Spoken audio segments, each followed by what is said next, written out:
Hola, mi nombre es Fabricio Mejía y esta es mi colaboración semanal para Sin embargo, que se llama La Marcha. Desde días antes de la marcha, los medios de comunicación nos dijeron acarreados. Los elitistas de la academia nos acusaron de asistir lo mismo a una procesión religiosa que a refundar el nazismo o al PRI de las concentraciones en torno al balcón presidencial. Pero ninguno ha ido a ver lo que es el obradorismo cuando se reúne. El domingo llegué desde las 7:15 al Ángel y pude confirmar lo que he visto desde la marcha contra el desafuero de 2005. Andrés Manuel López Obrador no es una persona, sino lo que hay entre los obradoristas. No se le mira a él ni se le admira, sino lo que abre entre los que lo creamos. Una forma de ubicarse frente al país y su historia, un lenguaje lleno de esa realidad y un entusiasmo por tomar parte de la vida pública. Un hombre lleva un letrero que confirma el estado de ánimo de toda esta concentración. Dice, la multitud no odia, odian las minorías porque conquistar derechos provoca alegría, mientras que perder privilegios provoca rencor. Para leer al obradorismo es necesario entender dos características básicas. Una es de qué está hecha la mayoría electoral del país. La otra es cómo esa mayoría creó a su propio dirigente, AMLO. Cuando hablamos del obradorismo, hablamos de todos aquellos mexicanos que entendieron en algún momento de 2006 que el neoliberalismo no los iba a beneficiar nunca. El modelo neoliberal les proponía que el ser y el tener eran la misma cosa y que su valor era el del dinero que ganaban, de las cosas y marcas que compraban, de los títulos académicos que pusieran en sus paredes. Era la economía la que daba la identidad. A millones de personas se les indujo a la precariedad y se les asignó el papel de ser desechables. No tenían propiedades, no consumían lo suficiente, no sabían lo necesario. Era un no lugar con no seres o con muertos sociales, es decir, personas que trabajaban y creaban sin cesar, pero que los demás no los reconocían. Mientras, a esta mayoría se le violentaba diariamente diciéndole que eran pobres porque eran flojos, que eran pobres porque no se esforzaban lo suficiente, que eran pobres porque no estudiaban su inglés con computación. Al mismo tiempo se les mostraba en la televisión cómo vivía el 1%, en la extravagancia, el exceso de los yates, los aviones, las islas privadas. Trabajos temporales, mal pagados e inseguros y consumo endeudado a tarjetazos, combinados con recortes a la seguridad social, la privatización de la educación y la salud, violentó a una enorme mayoría que quedó sin ningún tipo de identidad, orgullo o pertenencia a la única soberanía que pervivió, la del mercado. Pero se puso peor cuando Vicente Fox y el PRIAN, usando al IFE, hicieron el fraude electoral de 2006. Entonces el Estado desató una incursión militar sin reglas ni leyes, en donde a los desposeídos del neoliberalismo se les aplicó el nombre de daños colaterales, cuando no directamente de criminales. A la pobreza y la enfermedad se le agregó además el daño físico y la muerte. La gran decisión del obradorismo fue darse cuenta de que, si bien en la economía no se les permitía ser, era en la política donde podían reivindicar un lugar propio, no asignado, que a su vez era una forma de arraigo y de pertenencia al país. A eso nos referimos cuando llamamos plebeya a la nueva democracia participativa. No es que alguien los incluyera, sino que forzaron su entrada con votos, pero también con marchas en la vía pública que estaba privatizada como todo lo demás.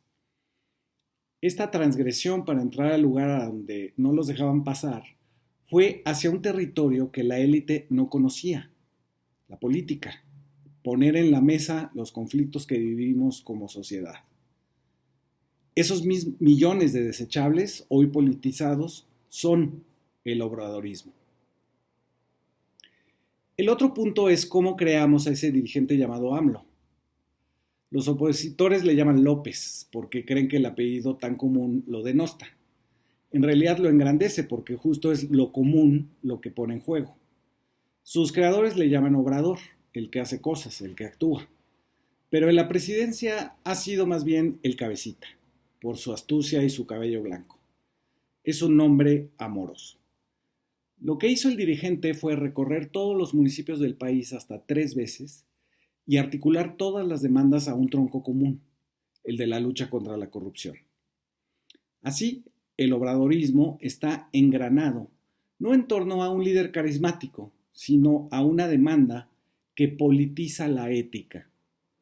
Esto es fundamental para no confundirnos con lo religioso, como muchos académicos y opinadores lo han hecho, quizás de forma malintencionada.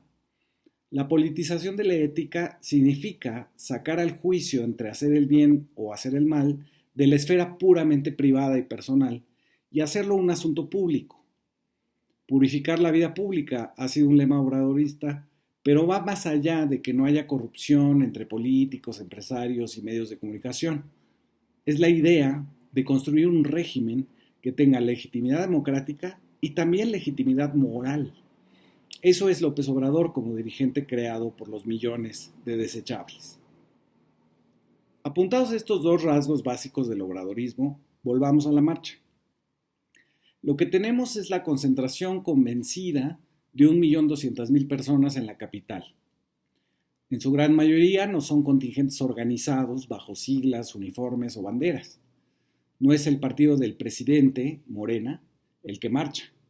Son, como desde el desafuero de 2005, ciudadanos que asisten con sus propias pancartas hechas a mano, con su propia idea de la dignidad que les da la participación política. A la violencia de quien nos nombra desde afuera y desde una supuesta superioridad intelectual o económica, los obradoristas usan un recurso que dominan: apropiarse de los insultos que les lanzan. A esta marcha llegan reivindicando 2 sustantivos que les han propinado los de la oposición empresarial del PRIAN: patarrajadas y acarreados. Una tiene que ver con el color de piel y el trabajo duro, desnudo, descalzo. El otro, acarreado, con lo que piensan los medios de comunicación sobre ellos, que son cuerpos inanimados que pueden ser coercionados, trasladados y nuevamente desechados. Los opositores no se dan cuenta de que al llamarlos acarreados, enfatizan la condición que el propio régimen neoliberal les había asignado: el de no ser sujetos, el de no tener convicciones, el de ser objetos que se compran, se transportan y se desechan. Ahí es donde el obradorismo logra su efecto como máquina de revirar insultos. Vengo acarreado por la esperanza, dice una cartulina que sostiene una señora de Juchitán, Oaxaca. Somos los patarrajadas, se lee en una manta de Tepetitán, Tabasco. A mí me acarreó un aeropuerto, una refinería, un transísmico y un tren. Es el goce creativo que he visto tantas veces en el obradorismo, desde aquel caballo hecho de guacales para un Quijote que enfrentaba el desafuero, hasta las camisetas con 2 huellas de pies quebradas de la marcha para apoyar la 4T, que aquí se transforma en soy 4 rajada. Al apropiarse del insulto que les propinan, los obradoristas confirman que son sujetos, no objetos. Un hombre moreno, panzón, que trae una bandera con la caricatura del AMLito creada por el Monero Hernández en 2006, espera pacientemente que lo entreviste Meme Yamel para su canal de YouTube. Espera y espera, y uno podría suponer que tiene una denuncia que hacer, pero cuando finalmente se le pone el micrófono enfrente, solo dice: vine por mi propia convicción, nadie me acarreó. Y se va. Esperó durante 20 minutos para decir solo 2 frases. Eso que lo convierte en crucial, pero también en alguien valioso. El presidente no usa, como sus antecesores del PRI, el discurso desde el balcón presidencial, ni siquiera la concentración multitudinaria en el Zócalo. Lo que hace es otra cosa: caminar durante 5 horas entre sus seguidores, sumergirse entre ellos y ellas. En el penoso caminar, escucha, no habla.